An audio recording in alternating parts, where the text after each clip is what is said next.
Welcome to episode 63 of the Relationship Marketing Podcast with Cody B. Today's guest is Eric Worre.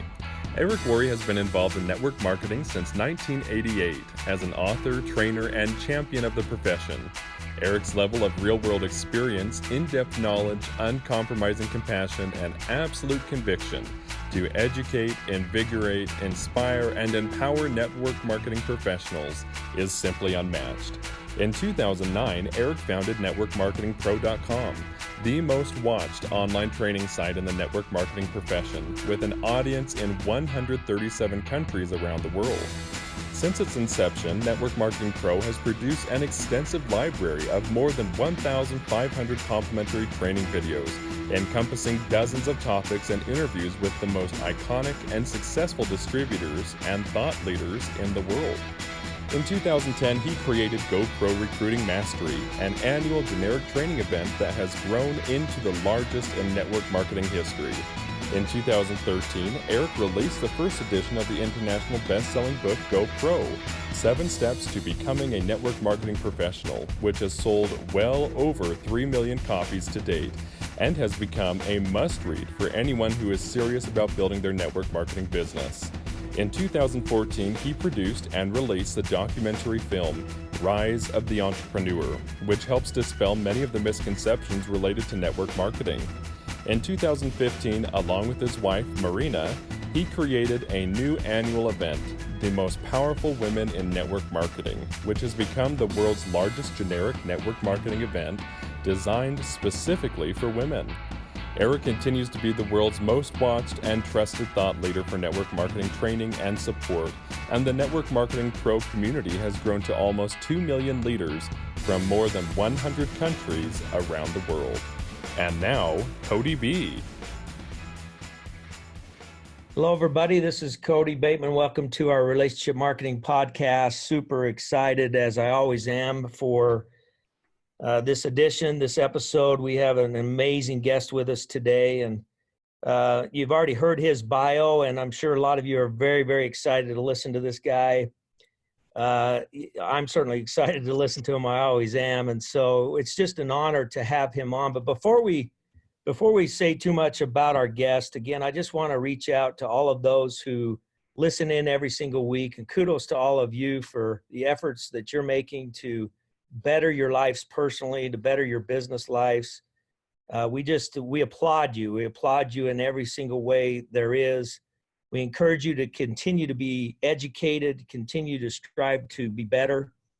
Again, at the end of the day, we just teach people how to be nice to each other. And that's really what this whole podcast is all about, is creating genuine relationships in our life. And you know, we have thousands of you now who come on each week, and you're doing those things, and you should be applauded. You should be applauded more than myself or even the guest that we have on today, and he'll be the first to tell you that. So this is about you.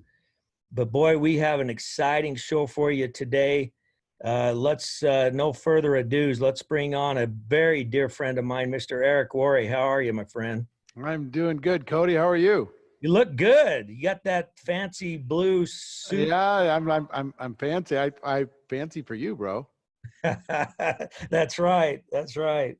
So we have several of us that kind of watch this on YouTube, so they'll be able to see that bright blue blazer. And I'll tell you, you know, you and I go way back. We've got a great history together, and it's just been such a amazing experience to watch your involvement, you know, over the years. You know, how you've evolved, how you've built such an incredible empire, really, you know. And it's just been a lot of fun to watch, Eric, and a lot of it is because of your servant leadership, in my opinion, and a lot of it's because of your servant leadership, your desire to just to help people, you know. And that's really kind of how you started this whole thing. So let's just start out. Tell us a little bit about your vision early on, Network Marketing Pro. And for those of us, you know, listening, you're listening to this is the guy. I mean, this is the guy that you go to learn about the network marketing profession. Well, one of the guys. The other guy is the guy talking right now. But you certainly, you know, have really, you've really upped the game for this network marketing profession. You really are a go-to person to learn about the industry. And I love it how you will debate others who don't like our industry. And you're just a very strong advocate of that.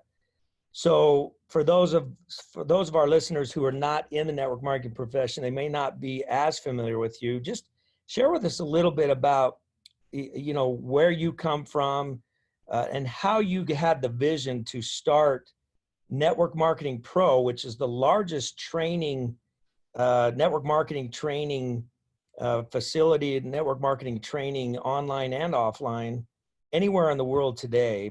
Where did all this vision come from? Well, I've been in the profession for almost 33 years. Started as a young man, didn't have a lot of success when I was in my early life. Network marketing gave me a vehicle to express myself entrepreneurially, gave me a chance where my educational background, context, ability wouldn't have given me a chance. And I built a nice career inside of network marketing. And one of my heroes was Jim Rohn. And I know, you're also a fan of Mr. Rohn, and he's passed on, but he was just this amazing personal development guy. And he was a fan of the network marketing profession, which made me a fan of him.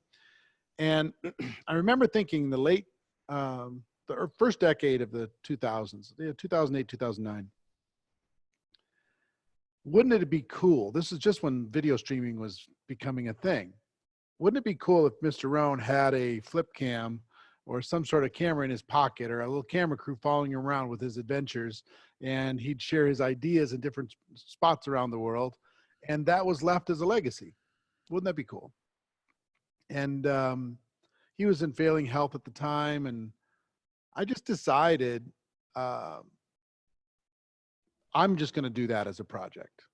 So I just started making little training videos with no real agenda. I mean, put out a couple hundred of them a year, no business around it, no products, no events really. And there was a big need. People were looking for training, looking for information, and kind of built a brand. We started doing a little event called GoPro Recruiting Mastery at the end of every year. We had like 200 people the first year, and 400 people the second year, and like 800, and then 2,400. And now it's over 10,000 people every year. But we started doing events like that, and then a couple little products, but not really. And then we came out with a book called GoPro. I don't know, 6 years ago, something like that.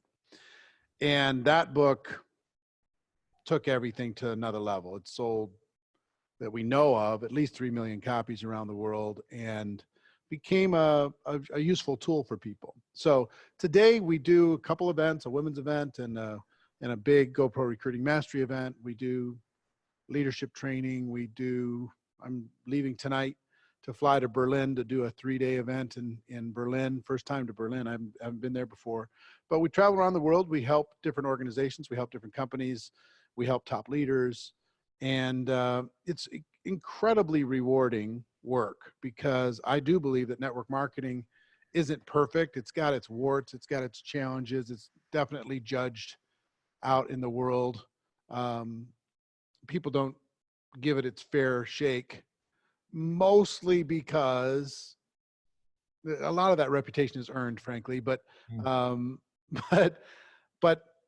if you get behind kind of the amateurness of a lot of people involved in this profession, the actual reality of what it provides is just spectacular. Leveraged income for an average Joe.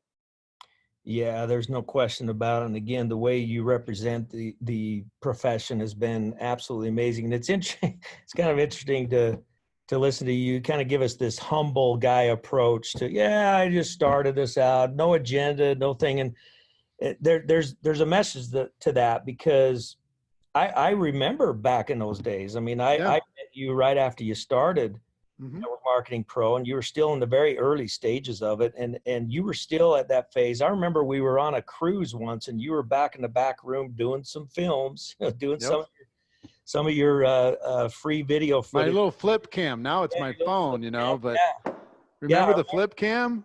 Yeah. And I remember that. So you really did start with that, and what I want to bring out to the audience here is that, it's that love of what you do. You did this because you love doing it. You did this because you love to educate. You didn't do it to create a business model. The business model followed, but you did. I think if you find something that you love, if you're creative, you can find a way to make money with it. Yeah. So let's talk about that for a second, because we got your humble guy approach, but I often, when I describe you to people, as a friend and person that's mentored me, and people ask me about you, one of the first things I always say is that you are a master promoter. Like you are, like Eric Worre is a master promoter. Like you're at the top shelf of marketing and promotion. You're really, and I attribute your success a lot to that. Sure. So where is this balance? Because on the one hand, you do it for the love of the game, and you have a very humble approach to it. But on the other hand, you're a master marketer and a master self-promoter, and those are two very different things. So well, I think, well, I think there's something actually comes before all of that, which is, I'll give you some aspects. Number one, I think you have to have, people will sense what your philosophy is. Are you a giver? Are you a taker? Do you have some big agenda? You're trying to hoodwink people. You're trying to suck all the dollars out of the room. I mean, what are you trying to do? What's your philosophy? I mean, people will smell that in today's marketplace because people are generally a little bit cynical anyway. So that's number one. And I really do care about my community. This band of like-minded people who are getting better together.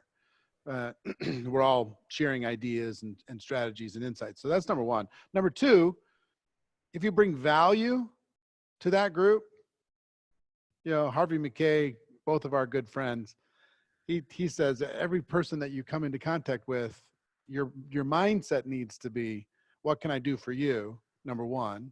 And number two, don't ask for anything in exchange. And number three, don't keep score. And I was like, wow, okay. So if you bring enough value to the world and you're smart enough for people to want to do more business with you, you can find a way to monetize and turn it into a business. I mean, I've put out 5,000 probably free videos, 5,000 over the course of 11 years. And from those 5,000 videos, and then people want to get a book, because they got value, fantastic. If people want to come to an event, fantastic. People want to buy a course or join a mastermind or something, fantastic. But if they don't, cool too, fine too, So I'm a big believer in find something that you're passionate about, number one. Number two, build a community of those people. Number three, bring huge value, as much value as you can without asking for anything. And number four, for people who want to go deeper, give them an opportunity to go deeper, and everything will take care of itself. Now, isn't that a formula pretty much for anybody in business? I mean, absolutely 100%. So let's take like some of our listeners might be a brand new person that's selling cars at the lot. Yep.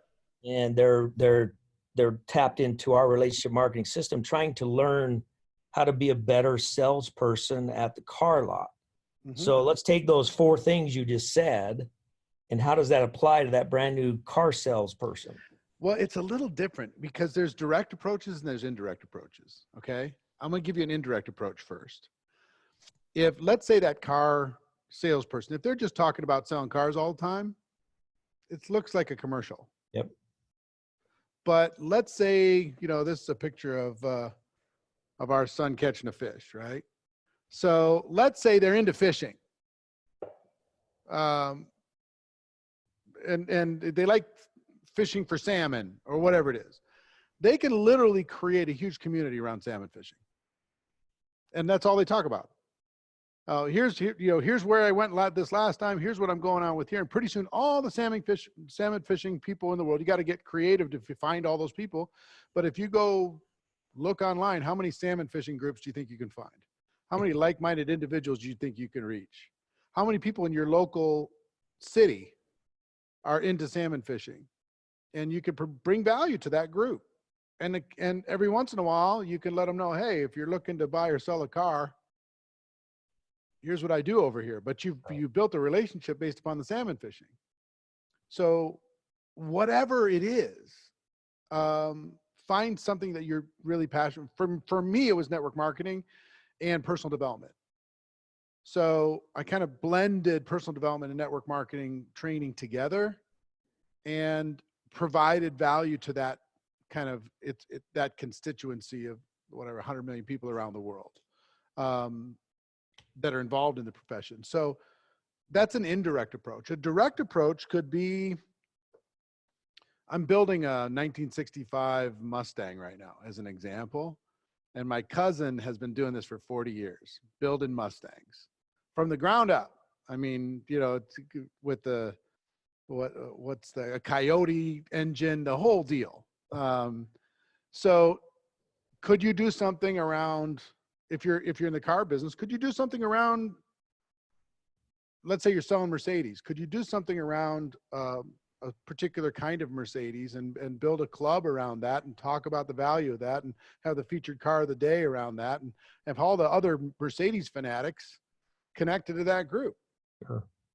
Cool videos, cool articles, cool photos, cool, and build community, build relationship, talk about stuff, ask them to vote on things, whatever it happens to be. And then if they're ever in the market for a Mercedes, then you got something to be able to share with them. So again, that's that creating value. Yeah. And community, value and community. Sure. Oh yeah. So you're really kind of describing what we define as relationship marketing. And we talk, this whole podcast is about relationship marketing, and you've just described what the philosophy is. You give for the sake of giving, you create community, you serve other people, be genuinely interested in creating a connection with other human beings. And then, what you do for a living. But then just don't, here's the thing. A couple things I would say about give. And what I would say about only do what you love. Okay. I got to make, because there's a couple myths, I think. Mm-hmm. A person says, only do what you love, because if you do what you love, you never work a day in your life, right? Mm-hmm. Well, the Olympic athlete doesn't do only things that they love. Right. They're getting up at 4 a.m. and taking ice baths to get rid of the lactic acid. This is not fun. Right. They do it for the joy of the result, but they don't love every single piece of it. So sometimes people go, well, this was work and this kind of sucked and I didn't feel like it today. So because I don't love it, it's not bringing me joy, I'm not going to do it. I think you got to be a little bit more mature than that and be in love with the result, in love with the contribution, in love with the ultimate process, right? The other thing is to just give. There are times when if you just give, everybody will take. Right. And I think it creates a bad dynamic, and it's being mean to yourself if you just allow yourself to be taken all the time. Even if you have a giver heart. I think the most mature place to be is be a giver with boundaries. Create healthy boundaries that if somebody takes advantage of you, if somebody is just doesn't act properly around you, it's okay for you to put boundaries on the relationship moving forward. You know what I'm saying? Oh, you bring up some amazing points with both of those things that we have certainly had to deal with, because we talk a lot here about giving for the sake of giving, and then people they do, it's like they take it to an extreme. I've done it. I've taken it to an extreme where you kind of loosen the boundaries up a little bit, and people do take advantage of you. And so you have to know who you are and what you want in life, for sure. Right. But then strive to give of yourself to other people and have those boundaries in place. And again, it's the law of reciprocity. Isn't that a word? I think so. reciprocity. It's like you can't give unless someone else receives. Therefore, you have to be able to receive yourself. And so people get mixed up with that quite a bit. And you've been a master. I remember the first time you actually recommended I read a book about boundaries once. Yeah, it's called Boundaries. It's an Boundaries, amazing, yeah. unbelievable In fact, I book. think you Henry did it in one of Cloud. those ways is like, hey, Bateman, you need to read Boundaries because, dude, you like you need to. I do. I remember that. Well, It yeah, was one of because I those. mean, the one thing it's here's what happens if you give without boundaries. You create an environment that invites people to take advantage, Yeah. and you in turn end up a little bit bitter Yeah, for sure. because you're mad that somebody took advantage of you when you open the door and asked them to do it, kind of. Yeah, no, it's true. It's true. A lot of times it's hard to look in the mirror because I've had to learn that lesson the Oh, hard I'm the worst. I mean, I've been four things in my life. I was a faker early on, just kind of all talk, no reality, you know, kind of a bullshitter, kind of a kid, right? And then I was a taker for a season. It's my ambition got the best of me. Kind of my late 20s, early 30s. I was so ambitious. And I think that there's a really dangerous phrase in business, and that is whatever it takes. Yeah. One of the most dangerous phrases there is, because some things I just promise you, some things are not worth it. Yeah. And some things I did during that season that I'm still repairing relationships around, Yeah. still to this day. And I'm 55 years old. So 25 years ago, some people still mad at me because I was so ambitious. So I kind of morphed out of taking and I became a fighter. I was just like, I'm going to, I was always had an enemy. I always had something. Maybe I was fighting an idea or fighting a competitor or fighting some some cause that I was involved with or whatever. And I eventually got tired of fighting. There was always conflict. There was always drama in my life. And I just was tired of fighting. So I became a giver. And then everybody took advantage of me like crazy. And ultimately, and it doesn't have to happen in this chronology, but it did with me. I ultimately became, or at least my aspiration is to become a giver with boundaries. And I would love to say that I'm about 60% giver with boundaries, about 20% giver with bad boundaries or no boundaries, and maybe 20% fighter, and walked away from the rest. My wife would tell you different. She would tell you I'm probably 60% still giver with bad boundaries or no boundaries, and 20% giver with boundaries and 20% fighter. So, I mean, that was my evolution to get there. You live long enough, you're going to be embarrassed at some seasons of your life, It's like, well, that one wasn't good. But, found my place that I need to be, still Yeah. working on it, of course, but. That's really good stuff. I love that. Those four things. That sounds kind of like a quadrant, kind of like a.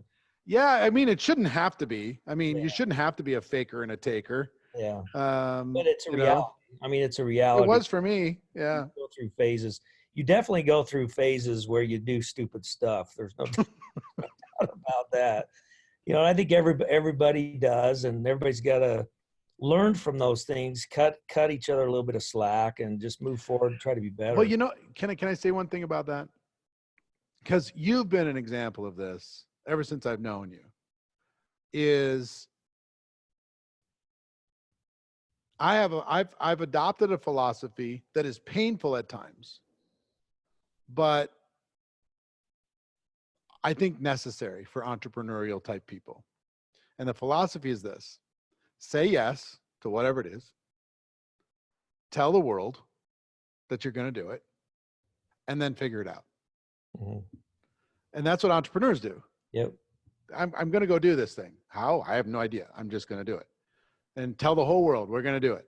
And all your support teams and all of the people in your group just say, yo, come on, Cody, why do you have to do this? You're embarrassing us. You put a timeline on us. You did all this stuff. Why do you have to tell everybody? Let's just let our actions speak. We don't need to blah, blah, blah, blah. Right? That's not what entrepreneurs do. Yeah. That's not what Jeff Bezos did. That's not what Elon Musk is doing. That's not what Branson or Jobs or Gates or any of those guys did. They just don't. They say yes, they tell the world, and then they figure it out. And while the rest of the world, average people, try to figure it out first. Yeah, that's true. And then they do it really quietly. Yeah. And then if it works, they tell the world. That's right. You know what I mean? Because they don't want to be embarrassed. Yeah. So very, very true. Yeah, I'll give you one example right now, literally right now. And it's embarrassing. I decided I was going to do a free event in Los Angeles. And the details aren't important, but I decided I got a room for 1,000 people. I'm going to do this free event, 4-hour training event. And so I announce it. We immediately oversell it. Like 3,000 people register for a 1,000-person room. I have no clue. People are registering from all over the world. I have no clue who's going to show up, who's not going to show up. None. So I'm like, okay, well, that was a mistake. Oh, now what do I do? So I said, okay, you can lock a seat for $29 and I'll give you something worth more than that when you come. And people are like, oh, you're bait and switching me. You're doing this and you're doing that. No, that's not what I was trying to do. I'm just trying to figure out who's actually going to show up. Right. So I'm willing to put myself in uncomfortable situations and deal with it. Well, that's really, when most people aren't. Yeah, you know? That's very true. Most people aren't. That's for sure. In fact, we hire people. I run a staff of about 100 people here at this business, and you run a large staff of people, and so you hire people, and a lot of those people are not necessarily entrepreneurial minded, and it's very. No, they hate that you keep changing things. They do, and they have to work for the entrepreneurial. Can we please test this for 6 months, Cody, before we launch it? Right. Well, it's funny because I always go back and say, if I would have tested everything and asked everybody's opinion when I started, one of my companies is Send Out Cards. When I started Send Out Cards, if I would have asked everybody, I'd have never gotten anything off the ground. At some point you just go do it, like you said. You got to just be willing to put yourself in potentially embarrassing situations and handle it. So I want to shift a little bit here.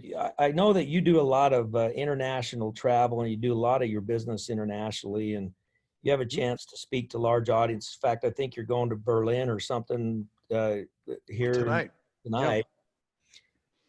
I'm always intrigued by this, and in fact, I've been longing to ask you this question, inside or outside of a podcast, is that what can entrepreneurs here in the U.S. learn from entrepreneurs in other countries?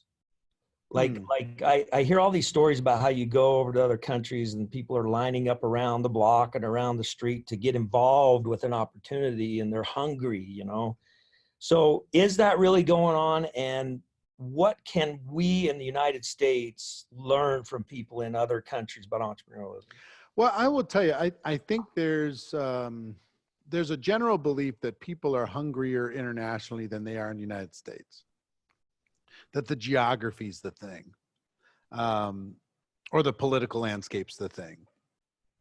I don't have that belief. My general belief is it's never about geography, and it's never about the political landscape. It's about when a leader shows up. When a leader shows up, things happen. When a leader shows up, people are lined up around the block. When a leader shows up, the organization takes off. It's all about leadership. That said, in some developing countries, there is a hunger. We have so much here in the United States. I mean, everything at our fingertips. We have so much that I do a big event, the GoPro Recruiting Mastery event. I do every December. And let's say there's 10,000 people in attendance. 4,000 of those 10,000 people are from outside the United States. No. It's more than that. Sorry. 4,000 for inside the United States, 6,000 outside the United States. And probably half of those don't even speak English. They're there getting translation in headsets. So I'm doing this event in Los Angeles, and 40% of the attendees that come into this event in Los Angeles are outside of California. Like, what in the world? So why won't people go dig up the diamonds in their backyard? I just am confused by that. have you, and this is interesting, have you ever heard, I'm sure you've heard the phrase, you can't be a prophet in your own backyard. Yeah. You know, maybe that's a religious phrase, I don't know, but I've heard that a lot growing up, is that you can't be a prophet in your own backyard, meaning that, you know, look, if you go to the neighborhood, you're just the neighborhood kid, you know. Right. You're just the guy that played in the sandbox with it growing up. And so the credibility's different, everything's different, but you travel across the world somewhere and show up as a leader, that there's some kind of different. And isn't that, I think there's something exotic about traveling somewhere in order to be able to go learn something, and people wanting the stretch in order to be able to go do it and learn it. But the other side is just, you know, look, here's what you're looking for. If you're building a team of any sort, you're looking for three things, and that only these three things. Number one, they need to be willing. You know, if they're not willing, you can't work with them. Number two, they need to be coachable about your business, learn your business. And number three, they got to be hungry. mm-hmm. And you can't teach hunger. You know what I mean? You can beat somebody into coachability, but you can't teach hunger and you can't teach willingness. But that's all you need. You want to build a dynasty, get people who fit those three criteria and then mentor them. And you're good. You know what I mean? So wherever you find them in the world, it's funny. Every country I go into, but to your question about geography, fly into Portugal. I'm doing like 9 countries in 9 days, first part of May, throughout Europe. And I promise you, every time I land in if I land in Lisbon, Portugal, somebody's going to pull me aside and say, I just want to tell you, it's a little different here. You know, people are not really up on this entrepreneurship. They're not really a fan of network marketing. And, you know, our economy's having this and this and this. And you just need to understand it's different here. And then I'll fly to Germany and they'll say it's different here. Everybody needs to have a process and it needs to be that. And then we're going to go to Spain and everybody's casual and it's different here. I understand that, but I've built and trained in 60 different countries around the world. People's hopes and dreams for themselves and their families is not different. Yeah. There might be a few little culture things, but the core, people still want freedom everywhere. People want choices everywhere. They want better for themselves and their families everywhere. They want to not be afraid of the bills. They want to be able to have some fun.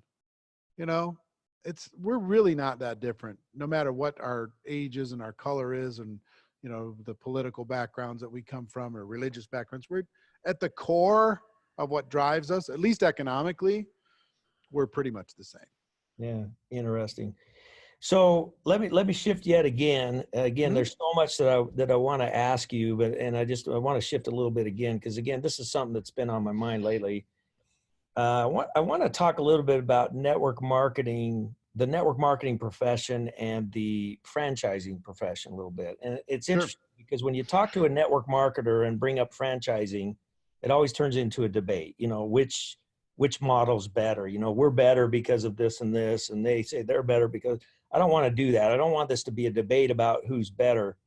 What I want to do is say, look, what can we in the network marketing profession learn from the franchising profession? Because it's a multi-trillion-dollar, I mean, we're a big profession or industry, but they're 10, 20 times the size that we are for a lot of reasons. So there's got to be something we can learn from the franchise industry. So how would you answer that? What can we as network marketers learn from the franchising industry? Well, if I have permission to speak freely, sure. Be as direct and as blunt as possible. That's what we want. All right, good. Network marketing is at a crossroads of sorts, and I'll tell you why. What it does that's better than franchising, not to debate either of these things, but I'm talking about for the individual, is it provides more leverage the potential for more leverage as you build a larger network that's usually only typically reserved for the franchisor, not for the franchisee. The franchisee has a location and they have a certain amount of leverage from connecting to that franchise, but they can't build a huge network of others that they could earn a piece of the action from. Network marketing allows for that. 40 years ago, the word franchising was a dirty word. Yeah. It was scammers. It was liars. It was aggressive promoters. And here's what everybody was doing. Buy my franchise, and I'm going to guarantee you this kind of income. Buy my franchise, I'm going to guarantee you this type of traffic. Buy my franchise, and you're going to be guaranteed to have this type of wealth. And some people didn't meet that expectation, and they sued their butts off. There's so many franchises sued, and then the professionals showed up, and I don't have it in front of me, but they came up with rules when it came to representing a franchise. They came up with standards when it came to representing what a person could expect. And I have it in the next room, but the McDonald's franchise agreement is about this thick. Yep. And you got to sign about 100 times that it's somebody else's responsibility. It's your responsibility, and you can't give it to anybody else. You got to take responsibility for your business. You could lose all your money. And everybody just gladly signs. They're fine. So they grew up and they became responsible. Take the drug companies, the Cialis, the Viagra, the antidepressant drugs, all these other kinds of drugs. Back in the day, people would promise all kinds of stuff. Watch a commercial today. Yeah. They'll tell you every way you're probably going to die if you take this product, and the consumer doesn't care. All they hear is antidepressant, and they're interested, and they're going to go talk to their doctor. But they cover their butts against lawsuits like unbelievable. Network marketing is the last profession to the table when it comes to responsibility. The last one. It's like a drunk driver that's had 12 DWIs, had a couple drinks today, gets pulled over by the same cop, and is arguing with the cop because they only had a couple drinks today. Yep. The cop is now pissed because, as a rule, network marketing over exaggerates how easy it is. They over exaggerate the value of their product. They over exaggerate how quick a person's going to have success or how many people are going to have success. They over exaggerate the potential for 6- and 7-figure income. They exaggerate like crazy, and the consumer doesn't care. So what network marketing needs to learn from franchising is over exaggeration is not helping you. So be responsible when it comes to what your product can or will do. Be responsible for what your opportunity can or will produce, and own the realities that most people who join network marketing are tourists, and a smaller percentage of people in network marketing are professionals. And that's the truth. That's the reality. So that's the biggest thing they can learn. I mean, we just got to grow up. I mean, I consult and work with companies all the time. They're like, yeah, but this is not fair and that's not fair. I'm like, come on. Do you think it's fair for every single car commercial to say professional driver on a closed course when they're driving their car down the road? That's not fair. It's not reasonable, but it's necessary. Right. You know? So learn to take better responsibility, be more professional, that kind of thing. Let's just don't overhype it. Don't overhype, which, by the way, and again, you know me, I've always been ultra conservative in this, sometimes to a great cost. Yep. Because, you get great You watch other people, seeming to get away with it, but guess what? Those days are ending so fast. Yeah. People out there promising it's going to cure stuff, they're just getting hammered on a daily basis. For sure. So there's that side of it. What about systems? Franchising is known for systems. It's like that's really a lot of what you purchase. You purchase a territory a lot of times, and you purchase a system. And in franchising, you really have to follow whatever that system is. Yeah. And how does that compare to network marketing? How important is the system in network marketing? Man, it's so important. It's interesting you're asking this question because I've had my biggest epiphany in my network marketing career in the last 12 months. The engine that drives network marketing is leadership. And I define a leader as somebody who is independent. They're not needy. They're a problem solver. They're consistent. They have a big vision, and they create action just from their being. Okay. And those are really rare. When they have all five, really, really rare. Okay. So, but the more of those that are created inside of any organization, the stronger that organization is going to be. So leadership is the engine that drives it all. It's the thing that holds organizations together, that takes organizations to the next level. But it takes time for a person to step into that leadership, no matter what their background. Usually 2-3 years for a person to step into leadership, to develop, be mentored into leadership inside of network marketing. So I've been training for 11 years now that skills. Here's the fundamental skills, because if you learn the skills, that'll buy you time to become a leader. And the skills are important, but you need something to buy you time while you're getting skilled. Right. And that's systems. Systems are such a big deal, and they're almost non-existent in network marketing. I mean, they're just held together with rubber bands. I mean, they're not, like a franchise system at all. But here's how you know you have a system. Everybody knows it, everybody does it, and it works. Wow. That's when you know you have a system. Now, people think they have a system because if people did it, it would work. That's not a system. That's a hope. Interesting. So it's like telling people to go do home meetings, and everybody's got to do a home meeting every single day in order to be able to build a business. Well, 97% of people will never do a home meeting. So it's fine. It doesn't mean you shouldn't do it. Right. But it's not a system for the other 97%. So everybody knows it. Everybody does it. It works. You got to get it super, super simple. And the prospect looking at a system has got to say, that looks simple. I think it'll work. I think I could do it. That's what needs to go through their mind, right? So leadership is the core of it all. Skills buy you time to become a leader. Systems buy you time to become skilled.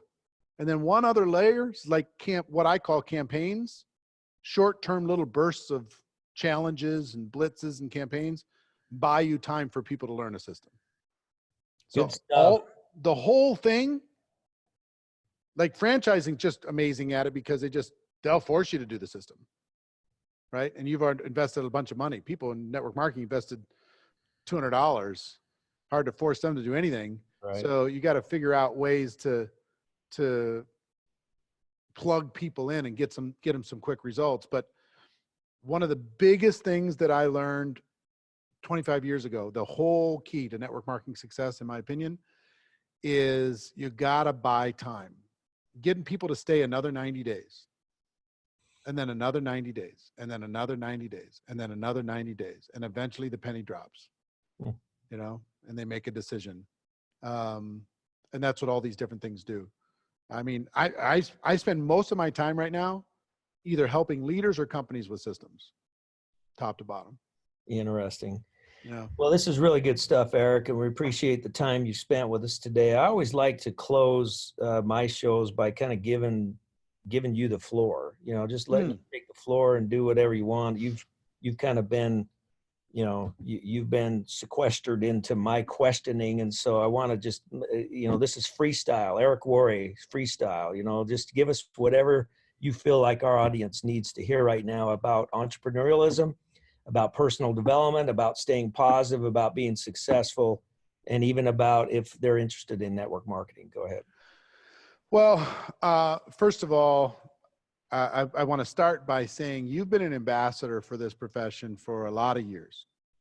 And I really admire the grit, the tenacity, the innovation, the heart, the personal development that you've been teaching for so many years, the community that you've built. I know that it's sometimes a lonely road doing that And anytime you're creating something that's never been done, there's unforeseen stuff that shows up. So I just want to commend you for what you've done and what you continue to do in your organization, and even giving back with this podcast and all the other things that you do, the different events that you do, and the relationship marketing that you promote. It's all really important, and I commend you for it. That's number one. Number two, I'm biased, of course, but I will tell the average person out there, network marketing isn't perfect. It's got its mistakes. It's got its challenges. It has its ups and its downs. It's highly emotional. It's lonely at times. But if you're entrepreneurial, it's, I believe, a better way for the average person to be able to create wealth, to create leverage in their business, and to go from being a solopreneur that's all on you to being able to have a little bit of your income based not just upon your efforts every single day. And hopefully over time, a lot of your income could come from that if you become skilled and if you become a leader inside this profession. That said, the catch is you have to accept the loss of social esteem from people who are not aware of what network marketing is all about. You have to deal with the fact that people will judge you. And if you can deal with that and embrace it, you can go all the way to the top. If you can't, if the other person's opinion of you is super, super important to you, if your image is a big deal, then this is probably not for you. But I love it, and I love what it does for entrepreneurship around the world. I will tell you, whether you're involved in network marketing, you're just, or you're an entrepreneur of some sort, I would give you 3 pieces of advice. Piece of advice number 1 is you need to think bigger. You're playing small, and you know it. The world is not served by you playing small. You don't need to limp through this business. You don't need to crawl through your experience.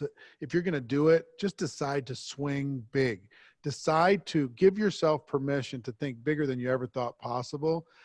Start to become unreasonable in your expectation. Push yourself. Discipline your disappointment. Move forward. Think bigger. You know, I mean, I give people an assignment at my events that really usually hurts them. But the assignment is write down what success would look like a year from now, just on income. Write it down. 12 months from today, what is your monthly income? They write down a number. And I say, okay, now I want you to double it. And they're like, what? I was already, being optimistic. And I said, write it down, double it.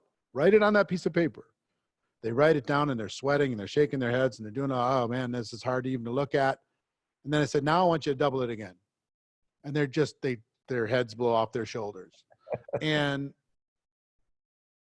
then I give them an assignment. I want you to craft a game plan to get to that 4X number and fail your way to your first number. You know what I mean? But you got to unleash your imagination. It's the most powerful force on earth. You have to think bigger. So that's number 1. Number 2, you need to be stronger. Stop being so whiny. Stop complaining all the time. Stop blaming other people for your problems. Take charge. Don't look for a support system. Be a support system. Don't look for training. Go find it. Don't ask for training. Go find the training. You know what I mean? Be the leader. That you're waiting for somebody else to show up and lead you. You be the leader. So waiting for somebody to mentor you. You be the mentor. Be stronger. Come on. Stop it. And the third thing is to move faster. Success loves speed. And I promise you, they talk about the turtle and the rabbit, and the turtle's the hero. The turtle in entrepreneurship gets run over by a truck. Is turtle soup. You got to be the rabbit. Now, the turtle is the baseline activity that you do every day, but the rabbit is a burst.